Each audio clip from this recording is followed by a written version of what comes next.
everybody, welcome back to another RostyMaths video and welcome to my Year 9 series on algebra. So we are clocking through this quite nicely.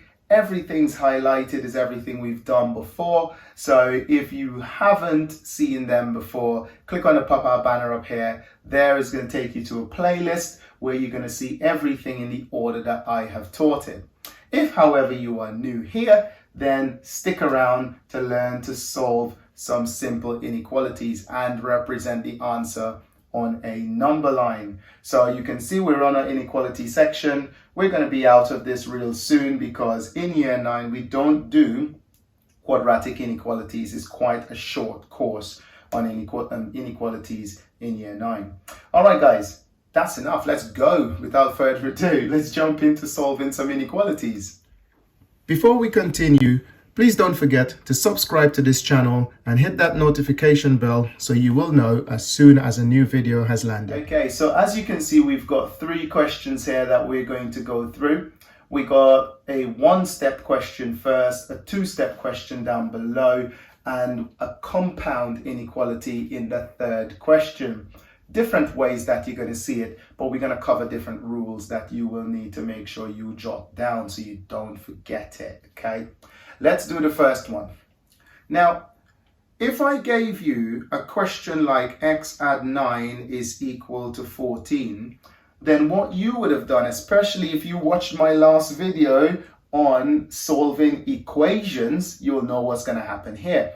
I'm going to use the inverse operation and the balancing method to find out what x is. So what you would have done, if you've been watching the channel, you probably would have said, take away 9 from both sides. That will cancel out there. So x will then equal to 5. And then everybody be going, woohoo, well done. And you'll be right. Well, inequalities is exactly the same. Treat that inequality sign as if it were an equal sign. Okay, so do the same thing.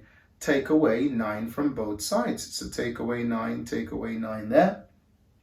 These 9s will cancel out, leaving you with x is greater than 5 because 14 take away 9, that gives me 5.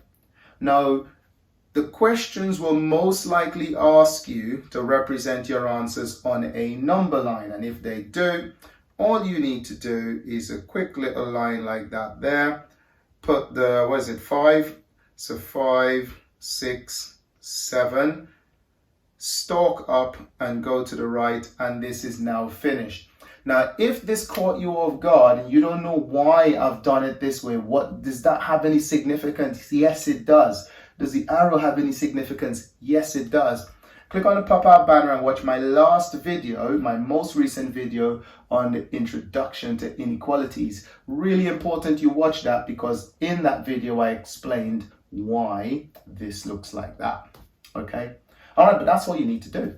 All right, let's go on to the next one. This is a 2-step inequality, or coming from a 2-step inequation. Okay, so same thing I did up here before. Use your inverse operation to solve that. So let's jump straight into it then. So the first thing we'll do is we will take away 11, take away 11.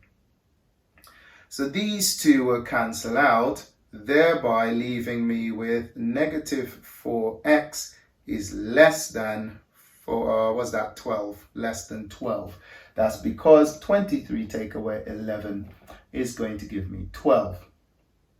Now I will divide by negative 4. Now this is crucial. Do not blink. Something weird is going to happen. Here we go.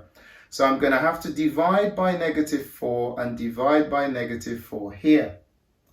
These 2 negative 4s will cancel out, thereby giving me x is greater than 3.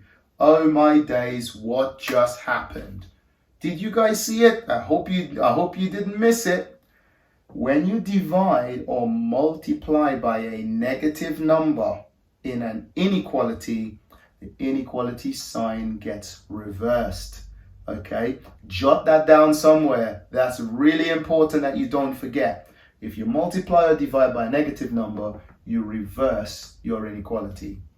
Anyway, 12 divided by negative 4 is negative 3. I forgot to put my negative in there.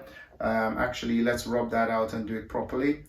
So that's going to be negative 3 there, and that's pretty much done. Now let's put that on a number line real quick. So I'm going to draw a line, negative 3, negative 2, negative 1, number line, open, right, done. Okay, so this will stay open again there. All right, so really important we check those out. All right, fantastic. Let's do that compound inequality real quick, and then we are done with this video.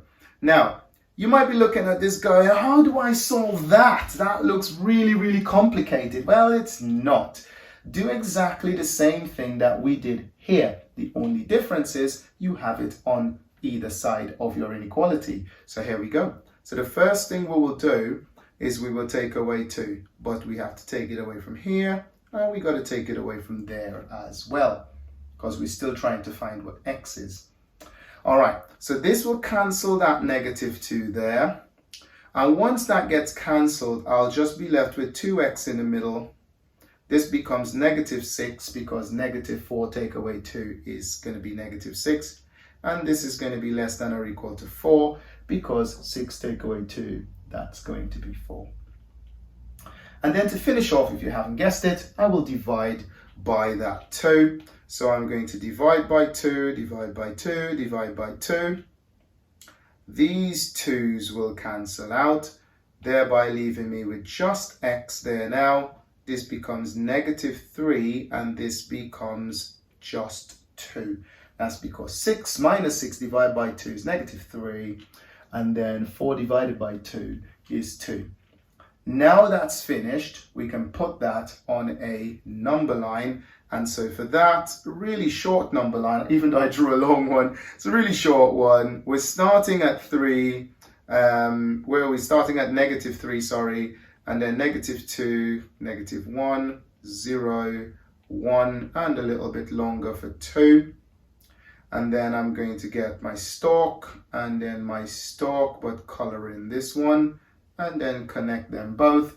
Why? Because my answer is telling me that x is greater than negative 3, which goes there, but x is also less than or equal to 2, which is why we need to color that in, and less than goes that way, and that is finished. Last of all, they could ask you, they might say, can you state the integers that satisfies that inequality? If they do, really easy. X is going to be equal to, open your curly brackets, negative 2, negative 1, 0, 1, and 2. And this is now finished. How do I know that? Well, it says it's greater than negative 3, but it doesn't equal to negative 3. So it's greater than, so it has to start here. Minus 1, 0, 1. And it does equal to 2, because that's got an equal sign there. So it does equal to 2, and that is pretty much finished. All right, guys, that's the end of this video. And from this point, we will give a nice little pause on algebra in year 9. We will come back to this a few weeks from now, but for now, we'll need to go off to a different topic in year 9. So I hope that you stick around for that. Really, really important. Okay, that's it for now. Until I see you on the next one, though.